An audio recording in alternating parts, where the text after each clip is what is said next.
It's Locked On NFL on a Wednesday, and we got bold predictions coming up for you, James and Tony, and we'll do it in just a second here on Locked On NFL. You are Locked On NFL, your daily NFL podcast. Part of the Locked On Podcast Network, your team every day.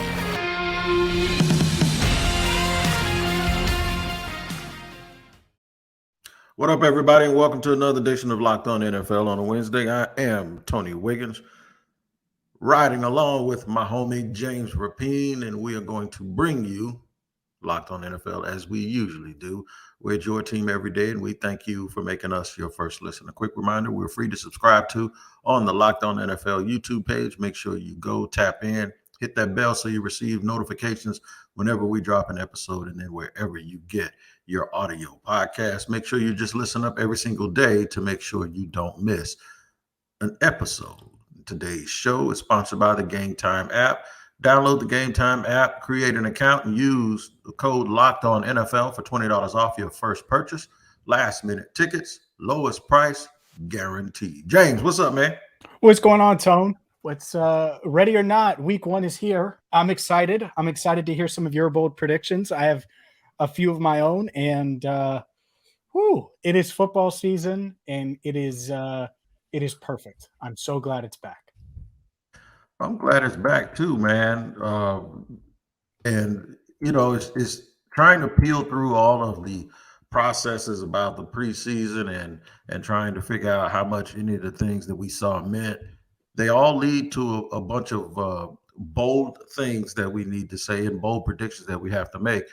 But we're going to try to make some sense out of that whole thing. We're going to try to sit here and give some bold predictions. In fact, I'm going to give one just to start. I know many times we take sides of a situation and we think that it's either black or white, not necessarily talking about us, even though we're ebony and ivory on here. But what I mean is, in today's society, sometimes it has to be, you have to take a hard approach to something in order for it to be true or false. I happen to think that Aaron Rodgers and the Green Bay Packers will both look smart for their separation by the end of this season. I think the Packers will look good for moving on and finding out exactly what they have in Jordan Love. And I think Aaron Rodgers will be rejuvenated. And it'll cause all of us to re-examine these breakups as who's right or who's wrong, as opposed to, well, maybe it's just good for both sides. I honestly believe that he's going to do well in New York, and I think the Packers are going to do well in Green Bay.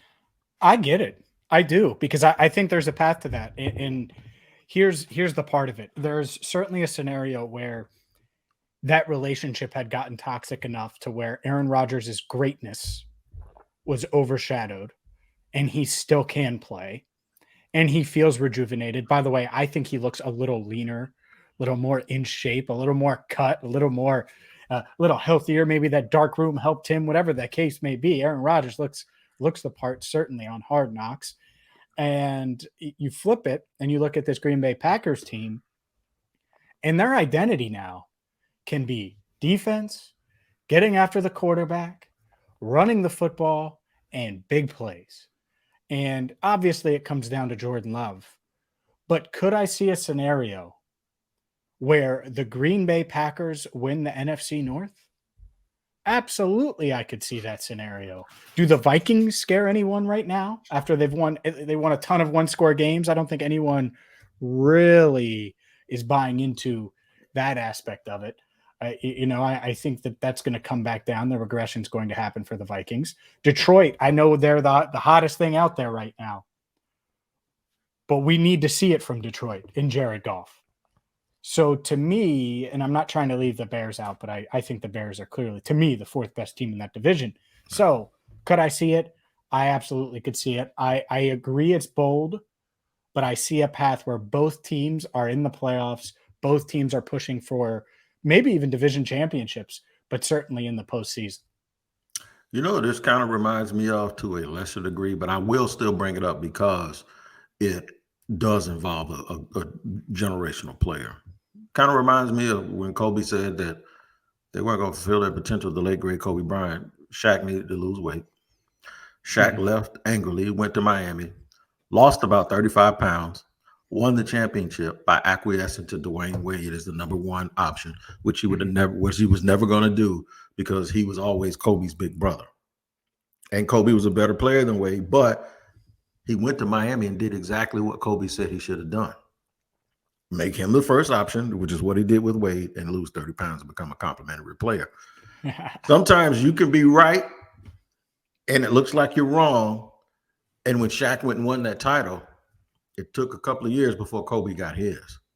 So everyone was saying, see, we could have substituted any two guard for you and you could have won. No, you couldn't have. But I think this is going to play out a little bit quicker. We don't have to wait for the results to happen. I think in this situation, you're going to look up and somebody's going to give that front office for Green Bay that everyone gave grief by not, quote unquote, building a great team. By the way, they didn't, quote unquote, build a great offense around Aaron Rodgers. But Christian Watson and the running back Aaron Jones are both going in the first or second round in all of the fantasy drafts. Luke Musgrave was a second round pick. Don't be sitting there telling me that they weren't trying to build the right people around Aaron Rodgers when they have one of the best young receivers in the NFL in Christian Watson. And the Romeo Doubs kid, we'll see if he plays this week. I know he's questionable, but he impressed. I mean, I watched him during the Bengals and Packers joint practice. It's like, oh, 18 can play. That's not Randall Cobb. That 18 can play. And so I definitely see that path. The other thing here, and I'm going to get to Jonathan Taylor in a little bit, spoiler with one of my bold predictions. How about the Packers being in on Jonathan Taylor at the cutdown deadline? That's what they were, the dark horse team for Taylor. Everyone knew about the Miami Dolphins. But why would you get in on Jonathan Taylor if you didn't think you could win right now?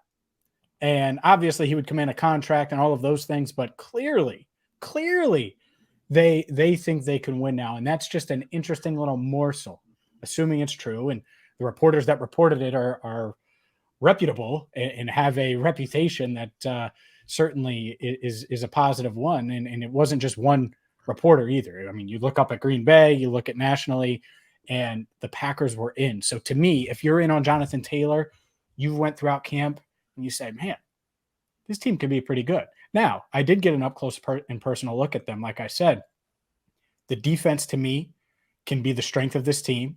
I think they could lean on the running game in big plays. And that could be Christian Watson after the catch, Jordan Love maybe going off script some. I'm not saying they're going to average 30 points per game, but they might not need to.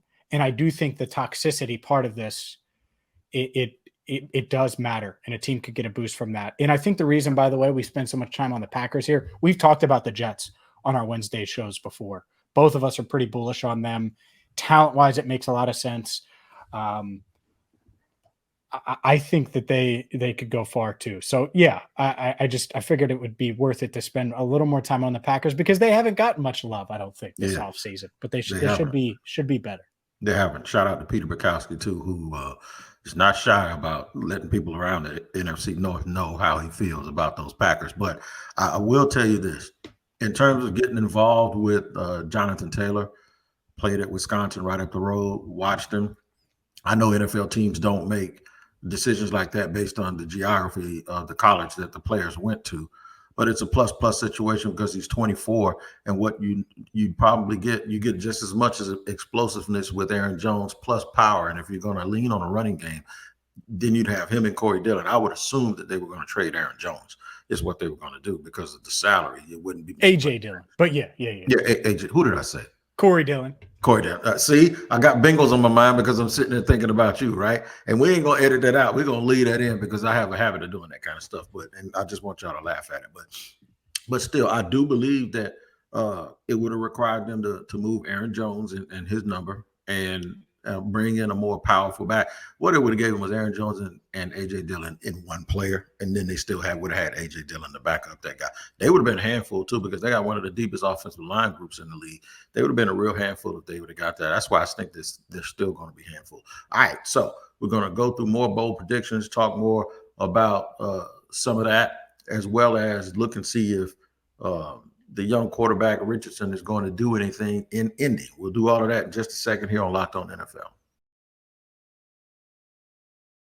Today's show is brought to you by Harry's. No matter why you shave, Harry's has you covered for the best shave of your life at a price you'll love. From their legendary high-quality razors to skin products like exfoliating face wash and hydrating lotion, Harry's gives you a premium shave without the premium price tag. That's why check out my guy Tony Wiggins right now. You can see he exfoliates. He looks half his age. You can too with Harry's. And today, you can get the starter set. It's a $13 value for just $3 at harrys.com/NFL. That's it. harrys.com/NFL. Easy to remember to get started today. You get a 5-blade German engineered razor, weighted handle, foaming shave gel, a travel cover, which I need during football season. You travel a lot. Harry's is perfect. They have the highest customer satisfaction in the shaving industry. Get your best shave ever with Harry's razors and skincare products by going to harrys.com/NFL. That's harrys.com/NFL for a $3 starter set today. All right, breaking it down here on Locked On NFL on a Wednesday. It is James Rapien, it is Tony Wiggins, and we are making bold predictions because this is the week that leads up to the opening Sunday. And James, I know you have one or two of those bold predictions to lay on us. Well, let's go from the NFC to the AFC. And I mentioned Jonathan Taylor, and we'll get to him in just a second. But Anthony Richardson is a guy that I can't get enough of in fantasy drafts. And I think he's going to win Offensive Rookie of the Year. I think he is going to take the NFL by storm, similar to what we saw from Cam Newton. That does not mean that he's a great quarterback yet, because I don't think he is. But what I do think he is a freak athlete that's going to put up big numbers on a team that is not ready to win in a bad division. And so to me, you could look up and Anthony Richardson has 350 yards passing and 100 yards rushing, and the Colts lose 27-22. And that could be a weekly occurrence where he's putting up numbers and showing his potential, and he doesn't necessarily know how to play yet. I'll give you an example. Ellie De La Cruz in baseball. He's here in Cincinnati, and they promoted him earlier this year, and he just took baseball by storm. He was so much fun, and he can play the infield. Heck, I think he could play any position really, except pitcher and catcher.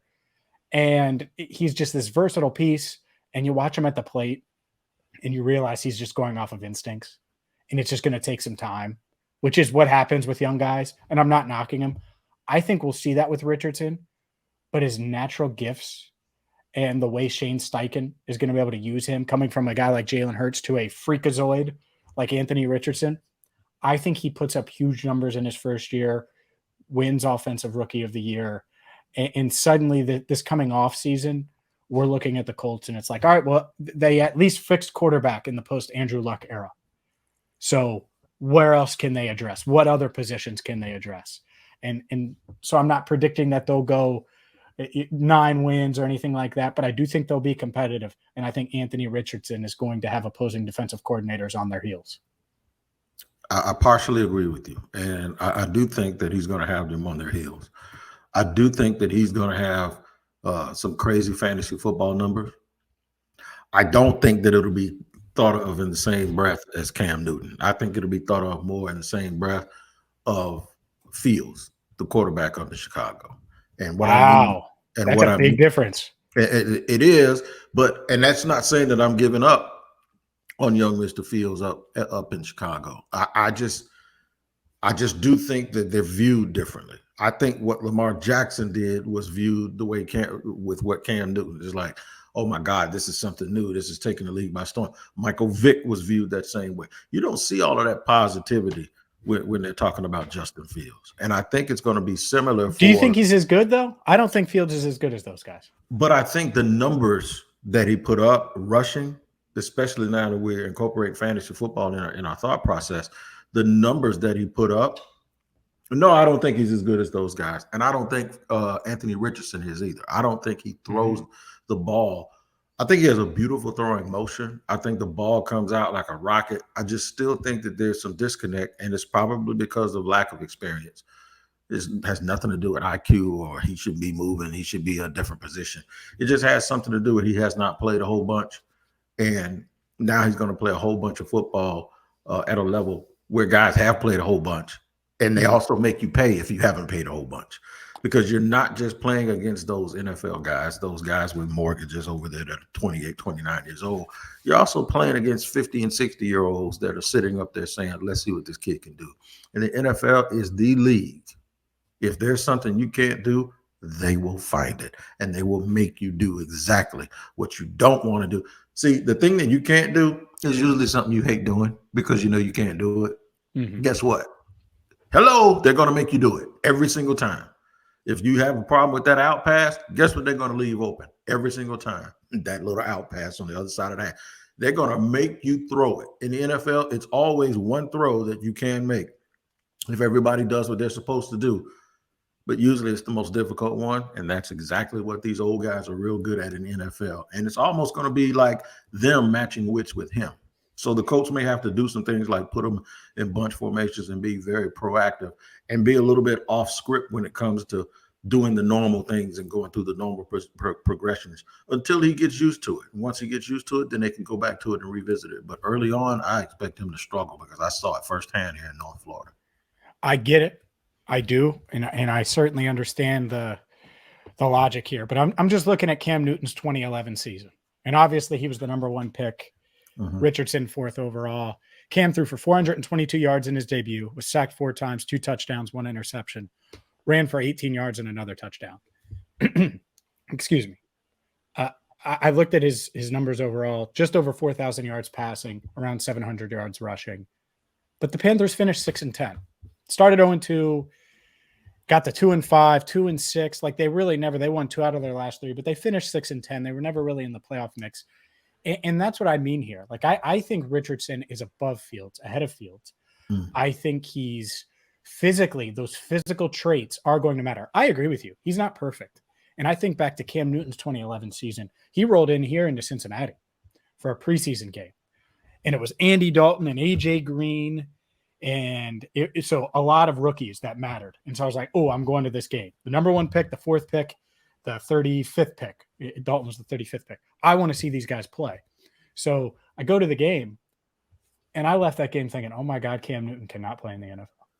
Mm. He cannot complete a pass, like a quick screen, any of those easy NFL throws. He just can't do those. And I think that's where Richardson, I get the concern.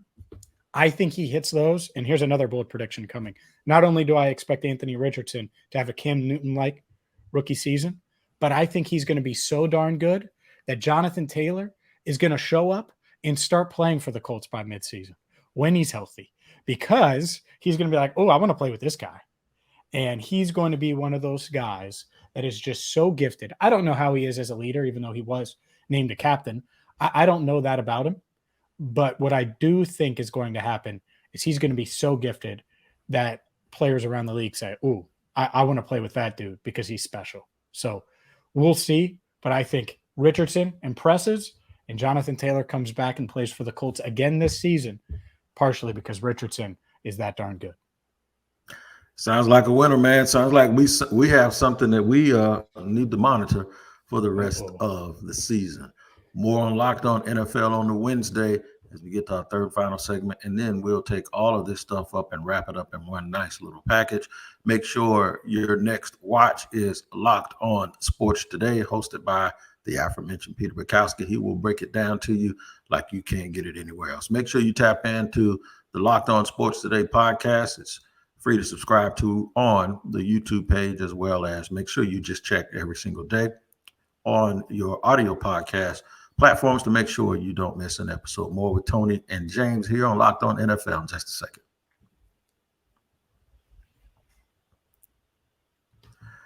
All right, man, talking about the Gametime app. I have to let you know, if you're a person like me and sometimes you buy tickets at the very last minute, there's no place you want to go other than Gametime. Now, it's gametime.co, or to make it easy on yourself, just go to the Gametime app in your Play Store, because Gametime is the fast and easy way to buy tickets for all the sports, music, comedy, and theater near you. They have flash deals and last-minute tickets. It's easy to find and buy tickets for every kind of event in your area, and you get images of your seat view so you don't have surprises once you get to the venue. Lowest price guarantee, even event cancellation protection, job loss protection, and more. The Game Time app guarantees means you'll always get the best price.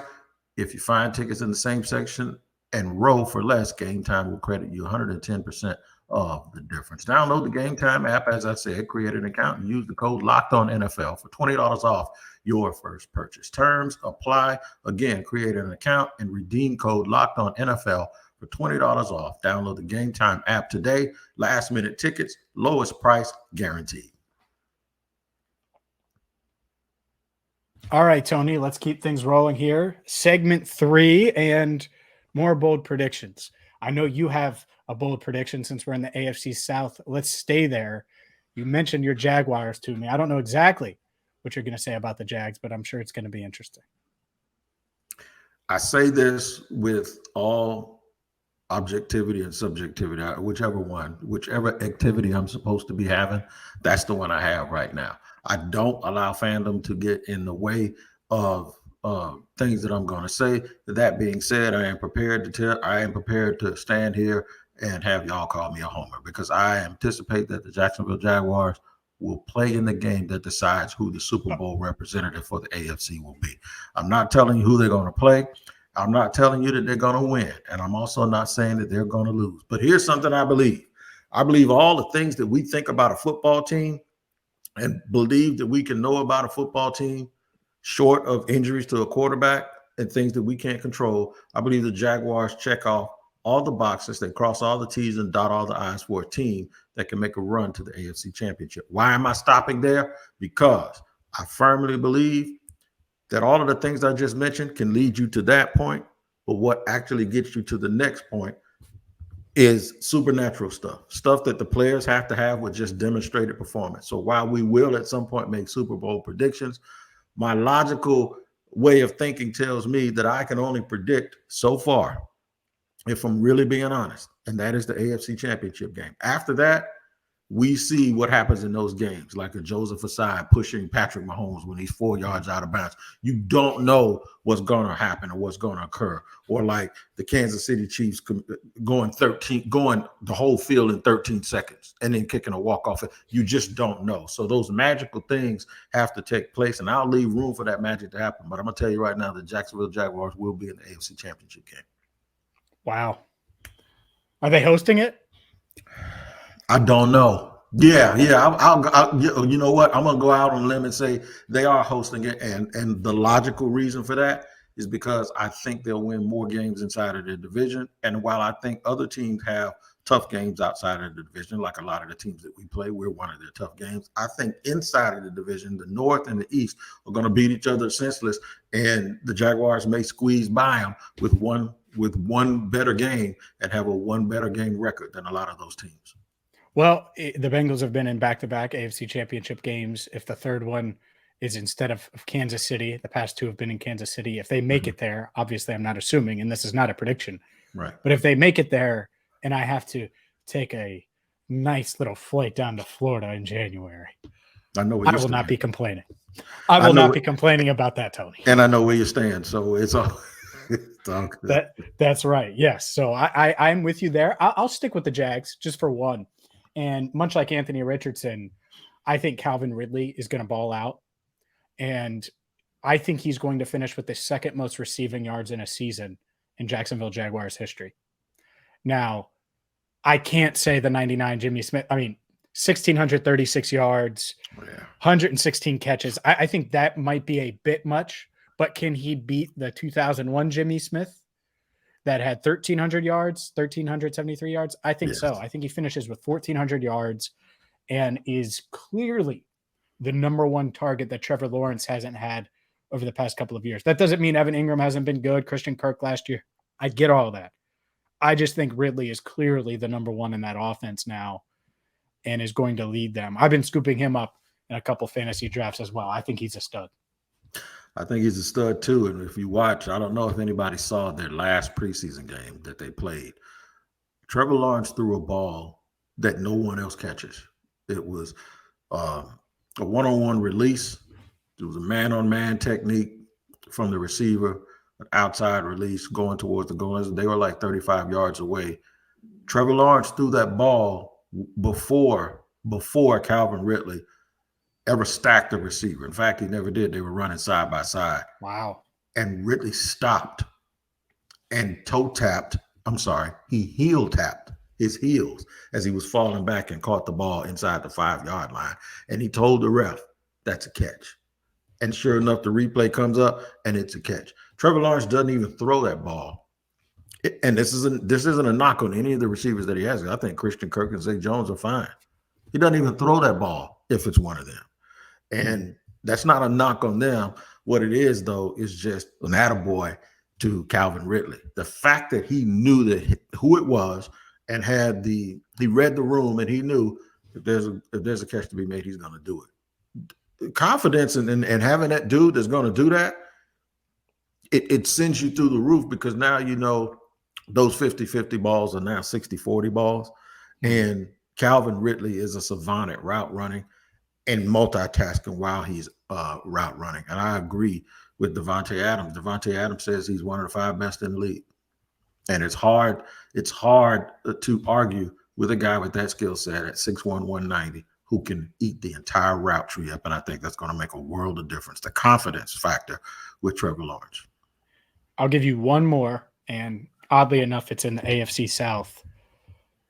Tajay Spears becomes the number 1 running back in Tennessee by the end of the year. Oh, my God. Does that mean Derrick Henry gets traded or he doesn't finish the year? Might be traded, might get nicked up, and then it's a timeshare. You know, they would never not list him as the starter if he's healthy. Like, it's out of respect. But I think it becomes like a 50-50 split if Henry's healthy. Spears is dynamic, man. I loved him at Tulane. I was shocked that he fell that far in the draft, by the way. Well, there were some health things because I agree. I thought he was a really good fit for a lot of teams. You're talking about a run-first team. I get it with Henry. I also think that a lot of it's like he'll bust one for 70, and the other 9 carries go for 2.5, 3, because you know he's coming.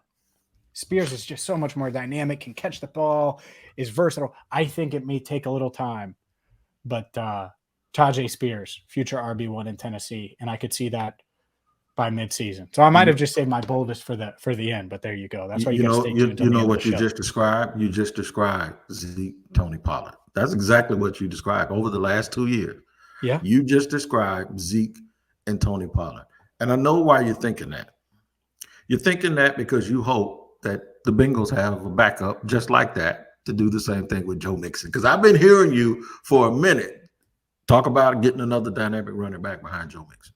For sure. Yeah, I think Chase Brown is dynamic, and we'll see there. I like it. That's a kid from Illinois, right? Yes. Yeah. And he's dynamic, really comfortable with the ball in his hands.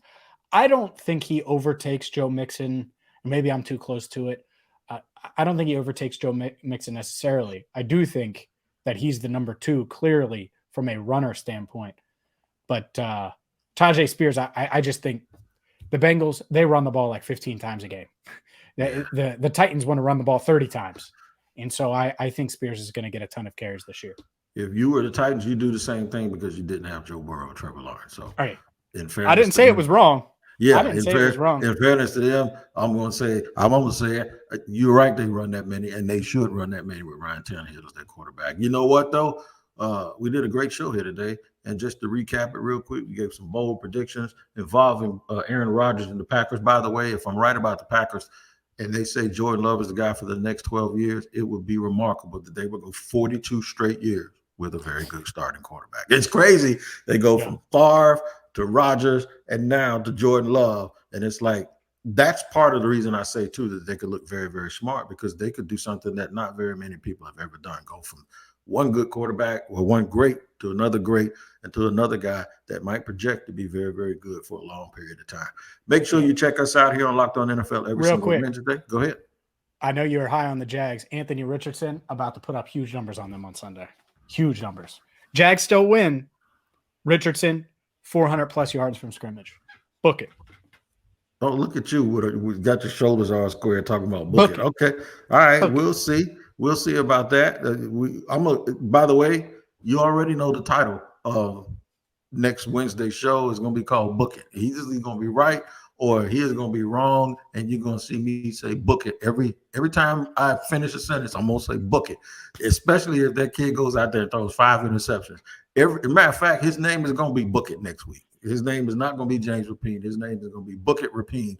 Every single time I refer to him next week, it's going to be because of that bold prediction. 400 yards. Don't worry. 400. He's still talking. You guys can't stop a nosebleed in Jacksonville. I'm going to tell you, y'all ain't going nowhere because he's going to keep talking and I'm going to keep talking right back. No, I'm just joking. Make sure you join us and every single day, Locked On NFL here, wherever you get your podcast, free on YouTube. Make sure you check it out. We'll see you next week.